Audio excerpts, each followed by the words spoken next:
जो आज की बीजेपी जो है वो दूसरी कांग्रेस बन गई है।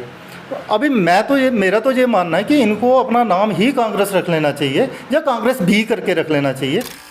जम्मू को 1947 से पहले जम्मू आज़ाद हुआ करता था, उसके बाद गुलाम हो गया, तो वो पूरी तरह से आपका बिल्कुल सामने आके रख दिया कि आप सिर्फ एक गुलाम की आपकी हैसियत है।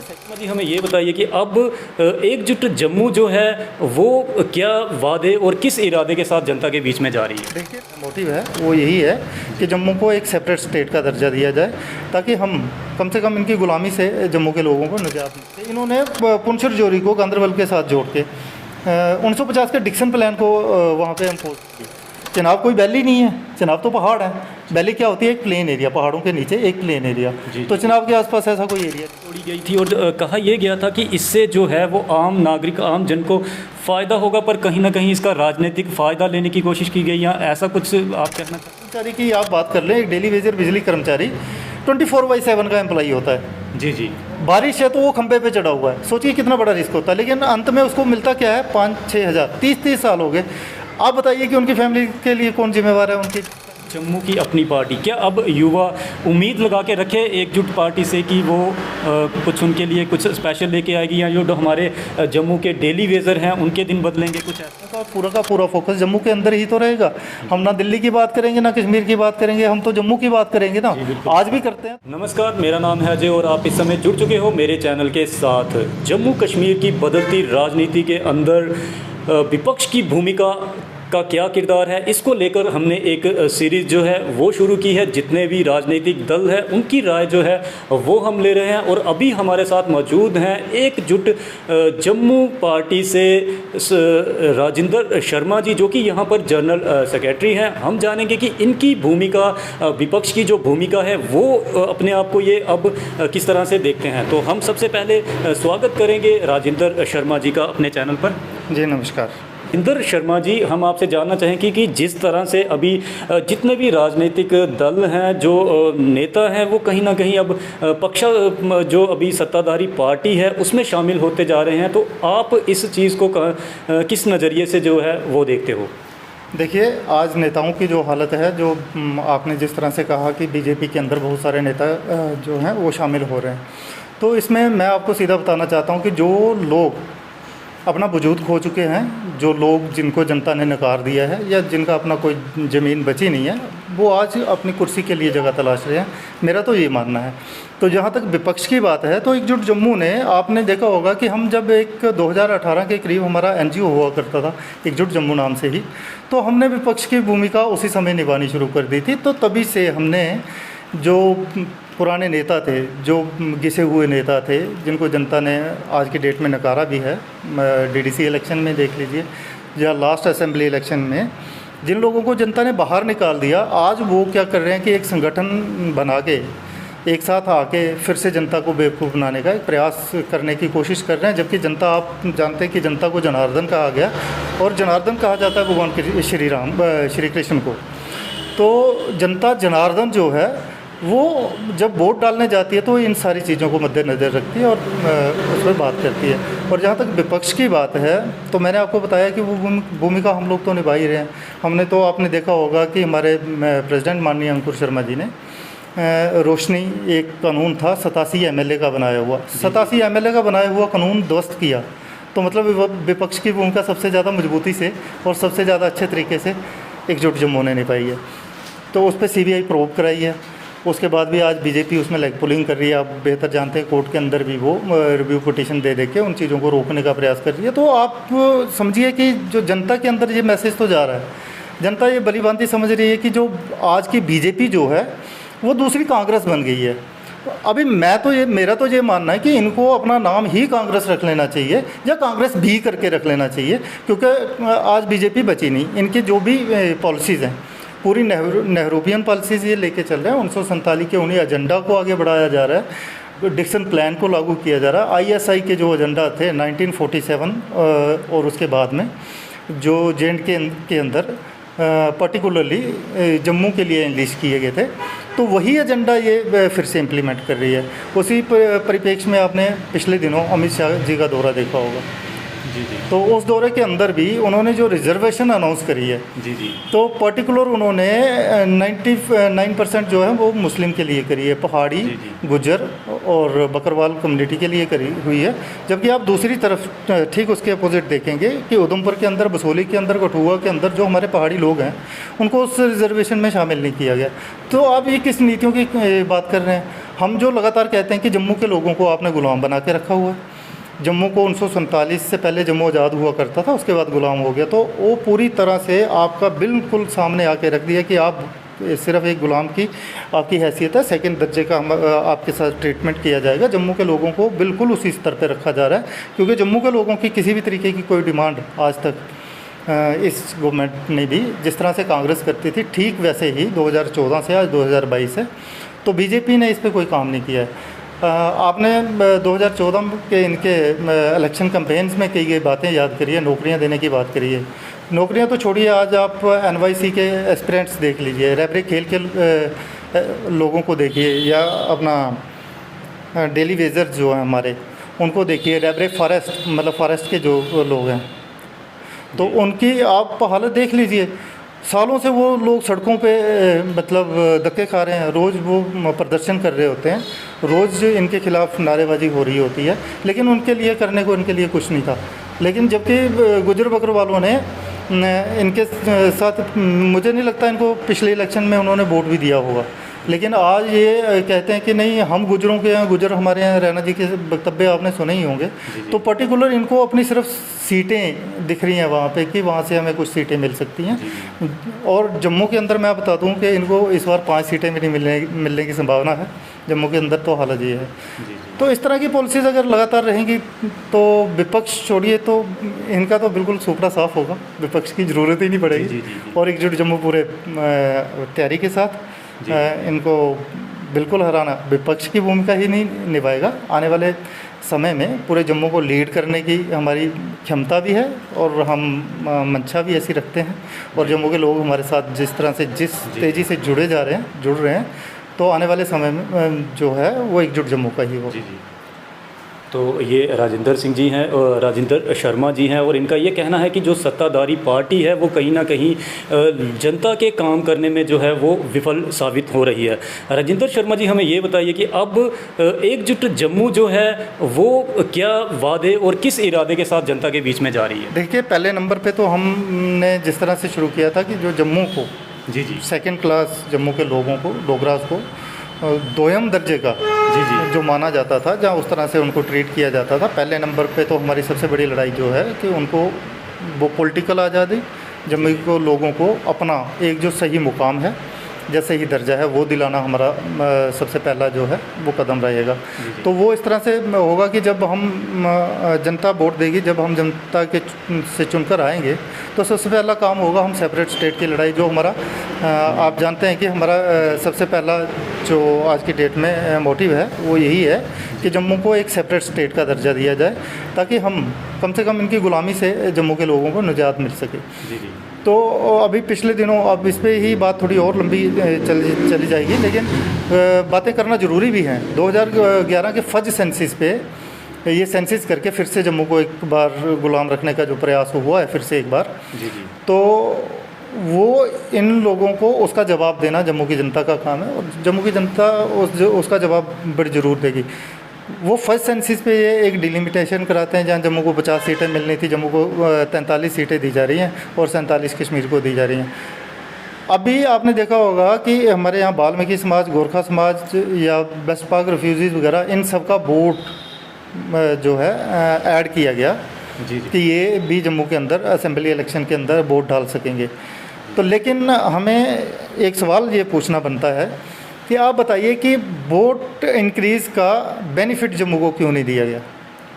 मतलब आप जम्मू की जनता को डबल क्रॉस कर रहे हैं। एक तरफ आप कहते हैं कि हाँ जी आपको वोट देने के लिए हमने एलिजिबल कर दिया, लेकिन दूसरी तरफ आपके वोट की वैल्यू कोई नहीं होगी, क्योंकि जम्मू के पास जनता जब नंबर्स, हर तरीके से नंबर्स ज़्यादा है, ज़मीन ज़्यादा है, तो जम्मू की सीटें ज़्यादा होनी चाहिए। जो दूसरी सबसे बड़ी डिमांड, मतलब जम्मू को सेपरेट स्टेट का जो दर्जा दिलाना है, वो हमारा सबसे नंबर 1 मोटिव है। नंबर 2 कि उनको उनका बराबरी का हक दिलाना भी हमारा एक कर्तव्य है। जी अब ये सारी चीज़ें होते हुए हमें सेपरेट स्टेट के ऊपर ही, मतलब आ जाके कंक्लूड हमारी ये बात सेपरेट स्टेट के ऊपर ही होगी। जब सेपरेट स्टेट होगी तो सारी चीज़ें हमारे अपने हाथ में होगी। जहाँ हमारे जम्मू के अंदर आप देखेंगे टूरिस्ट स्पॉट्स पे कोई इन्वेस्टमेंट नहीं होती है। जी जी यहाँ का हमारा ट्रेड डे बाई डे जी जी कश्मीरियों के हाथ में, उनके हाथ में दिया जा रहा है। ज़मीन हमारी 20 लाख का नार ज़मीन रोशनी के अंदर, और भी चीज़ें आपको पता ही होंगी कि और भी बहुत सारी लैंड ग्रैबिंग तो बहुत सारे जगहों पे हो गई है। लैंड आपकी ग्रैब की जा रही है। फॉरेस्ट एक्ट बना के आप उनको इम्यून करने का काम कर रहे हो। SC/ST का दर्जा देके एक वो कम्युनिटी को आप इम्यून करने का काम कर रहे हो। ये चीज़ें तो जम्मू के ख़िलाफ़ हैं। जी जी बराबरी का हक दीजिए, तो उसमें हमें कोई एतराज़ भी ना हो। तो एकजुट जम्मू पूरे तरीके से, जम्मू की हर तरह की जो लड़ाई रहेगी, जिस तरह से मैंने जिक्र किया कि ये हमारे डेली विज़र हैं, हमारे NYC के एस्पिरेंट्स हैं, जी या हमारे रैबरे खेल के लोग हैं, रैबरे फॉरेस्ट के लोग हैं। जी तो इस तरह से जितने भी लोग हैं, इन सब की लड़ाइयाँ फ्रंट फुट पे आके ही लड़नी है। जी, जी। और इनको अपने साथ लेके चलेंगे, इनके साथ बिल्कुल मिल के चलेंगे, और हर तरह की जिस तरह की भी जो जम्मू के साथ नाइंसाफ़ियाँ हुई हैं तो उनको पूरे तरीके से ध्वस्त करने का प्रयास करेंगे। जी जी। तो ये राजेंद्र शर्मा जी हैं और इन्होंने कहा कि जम्मू सेपरेट स्टेट की लड़ाई लड़ी लाएगी, जम्मू को सेपरेट स्टेट का दर्जा दिलाया जाएगा और जम्मू के लोगों के जो मेन हक हकूक़ हैं वो उसको दिलाए जाएंगे। इसके साथ ही मैं आपको बता दूं कि जब 370 धारा जो थी वो टूटी थी और सत्ताधारी पार्टी की तरफ से ये ऐलान किया गया था कि जो रोज़गार है उसकी बारिश होगी, पर कहीं ना कहीं ज़मीनी हकीकत अगर हम देखें तो रोज़गार जो है वो युवाओं को नहीं मिल पाया है। जो हमारा पढ़ा लिखा बेरोज़गार युवा वो है वो काफ़ी हताश है। उस पर राजेंद्र शर्मा जी आप क्या कहोगे? देखिए, जहाँ तक आपने 370 की बात की, तो 370 हटने के बाद में जो चीज़ें होनी चाहिए थी वो सारी की सारी नहीं हुई। सारी चीज़ें रिवर्स चलनी शुरू हो गई। 370 तोड़ने का मतलब ये था कि 2 विधान 2 निशान को ख़त्म करके पूरी तरह से भारतीय संविधान यहाँ पे लागू होना चाहिए, लेकिन ऐसा हो नहीं पाया। आप उसी संदर्भ में देखिए कि 15 साल का डोमिसाइल का क्या मतलब रह गया। आपने फिर से 370 को इम्पोज कर दिया, जबकि भारत के अंदर किसी विदेशी को भी सिटीजनशिप चाहिए होती है तो 11 साल के बाद उसको ग्रीन कार्ड मिलता है। लेकिन जम्मू कश्मीर के अंदर अगर आपको सिटीजनशिप चाहिए तो आपको 15 साल इंतज़ार करना होगा, और 15 साल आपको यहाँ पे लगातार काम करना है, या पढ़ना है, या नौकरी करनी है, तो तब जाके आपको डोमिसाइल मिलता है। तो आप मुझे बताइए कि 370-35 से हटने का फ़ायदा क्या हुआ जम्मू को, जहाँ मतलब हमारे भारतीय नागरिकों को भी उसका क्या फ़ायदा हुआ? बिल्कुल कोई फ़ायदा नहीं हुआ। सारी चीज़ें रिवर्स दिशा में चलेगी। बेसिकली जो हमारी सेंट्रल गवर्नमेंट है उसकी कोई पर्टिकुलर पॉलिसी ही नहीं है जम्मू कश्मीर को लेके। जी जी। वो सिर्फ मतलब कश्मीरियों को खुश करने का प्रयास करते हैं। कभी पैसे देके खुश करने का प्रयास करते हैं, कभी आरक्षण देके खुश करने का प्रयास करते हैं, और जम्मू को इग्नोर किया जाता है। ये तो एक अलग बात है ही है, लेकिन वो जो तरीका है वो बड़ा गलत है। बड़े गलत तरीके से इन्होंने पुंछ राजौरी को गांदरबल के साथ जोड़ के 1950 के डिक्सन प्लान को वहाँ पे इम्पोज कर दिया गया। अगर इनके पास कोई पॉलिसी होती, या उन चीज़ों को इन्होंने पढ़ा होता, या उन चीज़ों को इन्होंने समझा होता, तो उस पर कुछ बेहतर काम होता। आज पुंछ राजौरी को आप गांदरबल के साथ जोड़ के, तो उनके डिक्सन प्लान के अंदर ये चीज़ क्लियर मेंशन है कि आप जो मुस्लिम बहुल एरियाज़ हैं जो पाकिस्तान के आसपास हैं उनको पहले जोड़िए जी, उनको हिंदू आबादी से थोड़ा अलग करिए। तो वही तो ये कर रहे हैं। जी जी। ठीक है। ठीक इस तरह से पीर पंजाल की जो एक कॉन्स्टिट्यूंसी रहती है, पीर पंजाल कोई पहाड़ियाँ नहीं है, वो शिवालिक की वो पहाड़ियाँ हैं, तो पीर पंजाल की नहीं है, वो भी एक कॉन्स्टिट्यूंसी है। यहाँ पे ये कहते हैं कि अपना चनाब वैली, चनाब कोई वैली नहीं है, चनाब तो पहाड़ है। वैली क्या होती है? एक प्लेन एरिया, पहाड़ों के नीचे एक प्लेन एरिया। तो चनाब के आसपास ऐसा कोई एरिया नहीं दिखा गया, लेकिन उसको करने के इनके इरादे जो हैं लॉन्ग रन में ये चीज़ें बहुत नुकसान करती हैं। जिस तरह से उसको पेपर्स तक में जब वो ऐड होगा तो कल को ये उसके अलग डिवीज़न की बात करेंगे। तो इसी तरह से पीर पंजाल की बात है तो उसको एक अलग से, ये जम्मू को तोड़ने के जो ISI के जो प्लान है, ये उन प्लान्स के ऊपर काम हो रहा है, और सेंट्रल गवर्नमेंट को अपनी आंखें खोलनी चाहिए और इस पर एक पर्टिकुलर एक पॉलिसी फ्रेम होनी चाहिए कि जम्मू कश्मीर को हमें किस तरह से डील करना है। इसके लिए उनके पास अभी तक कोई पॉलिसी नहीं है। तो मैं मानूंगा कि जो केंद्रीय सरकार और कश्मीर का जो कॉन्ट्रैक्ट है उसमें जम्मू हमेशा पिसता रहा है, लेकिन इसके साथ ही साथ इन चीज़ों पे ध्यान देने की भी बहुत ज़रूरत है। अगर आप हिंदू हित की बात करते हैं, या हिंदुस्तान की बात करते हैं, या इंडिया की बात करते हैं, तो इन चीज़ों पे आपको फोकस करना होगा। कि जो ISI और या उनके प्लान इनडायरेक्टली आपकी तरफ से इम्पोज होते जा रहे हैं, तो उन चीज़ों से आपको बचना होगा। जी जी। तो राजेंद्र शर्मा जी, क्या हम ये समझे कि जो 370 तोड़ी गई थी और कहा यह गया था कि इससे जो है वो आम नागरिक, आम जन को फ़ायदा होगा, पर कहीं ना कहीं इसका राजनीतिक फ़ायदा लेने की कोशिश की गई, या ऐसा कुछ आप कहना चाह रहे हैं? देखिए, उसको खाली पूरे देश के अंदर बेचा गया वोट के लिए, जबकि जम्मू के अंदर 370 टूटने का जो फ़ायदा जम्मू को होना चाहिए था वो किसी तरह से नहीं हुआ। आज हमारे डेली वेजर ये वो आप नौकरियों की बारिश की बात कर रहे थे अभी लिटरली, जी जी जी। तो यहाँ इनको डंडों की बारिश हो रही है। ये गरीब लोग हैं, 4-4, 6-6 हज़ार रुपये, 30-30, 25-25 साल से ये लोग नौकरियां कर रहे हैं, और पूरी तरह से दिन रात लगा के, मतलब आप बिजली कर्मचारी की आप बात कर लें, एक डेली वेजर बिजली कर्मचारी 24/7 का एम्प्लॉई होता है। जी जी। बारिश है तो वो खंभे पे चढ़ा हुआ है, सोचिए कितना बड़ा रिस्क होता है, लेकिन अंत में उसको मिलता क्या है, 5-6 हज़ार। 30-30 साल हो गए। आप बताइए कि उनकी फैमिली के लिए कौन जिम्मेवार है? उनकी फैमिली की जो हालत है आज की डेट में, या उनकी जो कंडीशंस हैं, तो उसके लिए कौन जिम्मेवार है? ये सरकारें जिम्मेवार हैं। 2014 से आज 2022, 8 साल में अगर आप कर नहीं पाए तो आपको कितना समय चाहिए, कोई बताइए। और एक्टिवली आप बात करें तो कोई भी पॉलिसी जब फ्रेम होती है 5 से 7 साल की फ्रेम होती है, राइट? 5-7 साल के बाद में नई नीतियाँ आती हैं जी। तो 8 साल में आप नहीं कर सके, मतलब 2 टर्नओवर आपके नीतियों के निकल गए, उनमें आप कोई पॉलिसी फ्रेम नहीं कर सके, तो आगे आने वाले समय में आपसे कैसे उम्मीद की जाए? तो जो एकजुट जम्मू, जिसके जैसे कि नाम से ही पता चल रहा है कि जम्मू की अपनी पार्टी, क्या अब युवा उम्मीद लगा के रखे एकजुट पार्टी से कि वो कुछ उनके लिए कुछ स्पेशल लेके आएगी, या जो हमारे जम्मू के डेली वेजर हैं उनके दिन बदलेंगे, कुछ ऐसा? देखिए आप बेहतर जानते हैं कि एकजुट जम्मू के अंदर जितने भी लोग हैं, पढ़े लिखे लोगों की पार्टी है। माननीय अंकुर शर्मा जी जैसे हमारे प्रेसिडेंट साहब हैं, तो हाई कोर्ट के बहुत बड़े वकील हैं। जी। इस तरह से प्रोफेसर हरिओम जी, 4 की 4 यूनिवर्सिटीज़ अगर जम्मू के पास हैं तो प्रोफेसर हरिओम जी की वजह से हैं। तो इस तरह के जो थिंक टैंक्स हैं, इस तरह के जो लोग हैं, पॉलिसीज़ हमारे पास ऑलरेडी बनी पड़ी हैं, हर चीज़ पे काम किया गया। हमारी यूथ टीम जो है, जो भी हमारे टूरिस्ट स्पॉट्स, मतलब जो एक्सपेक्टेड टूरिस्ट स्पॉट्स हो सकते हैं जम्मू के अंदर, उन सब की हमने पूरा का पूरा एक रिकॉर्ड डाटा बना के रखा हुआ है। जी जी। उन चीज़ों पे जब भी हमें काम करने का मौका मिलेगा तो इन चीज़ों पे हम पूरी तरीके से काम करेंगे। और जो जॉब को लेके अगर आपसे बात करें तो जम्मू के अंदर सारी की सारी, पानी जम्मू के अंदर है, ज़मीन जम्मू के अंदर है, खेती-बाड़ी ज़मीन के अंदर सबसे बड़ी है, धार्मिक टूरिज़्म के लिए सबसे सूटेबल जगह जम्मू है। हर तरीके से जम्मू हर तरीके से समर्थ है, बस सिर्फ पॉलिसीज़ की ज़रूरत है। जब जम्मू अपनी पार्टी, अपनी लोकल पार्टी एकजुट जम्मू को लेके आएगा तो इन पॉलिसीज़ पे काम जम्मू के लिए ऑटोमेटिकली होगा, क्योंकि एकजुट जम्मू का पूरा फोकस जम्मू के अंदर ही तो रहेगा। हम ना दिल्ली की बात करेंगे, ना कश्मीर की बात करेंगे, हम तो जम्मू की बात करेंगे ना। आज भी करते हैं तो फर्दर भी करेंगे। तो इसीलिए हमारी पार्टी का नाम एकजुट जम्मू है। पूरी तरीके से हम तैयार होकर बैठे हुए हैं कि जम्मू के लोगों की सेवा के लिए हमेशा तत्पर रहें। जी जी। तो ये थे राजेंद्र शर्मा जी एकजुट जम्मू पार्टी से, और उन्होंने कहा कि ये अपनी पूरी तैयारी में बैठे हैं। अब जनता इनको किस तरह से लेती है, इनके जो प्लान्स हैं वो पूरे के पूरे तैयार हैं। जम्मू सेपरेट स्टेट की लड़ाई इनके द्वारा लड़ी जाएगी।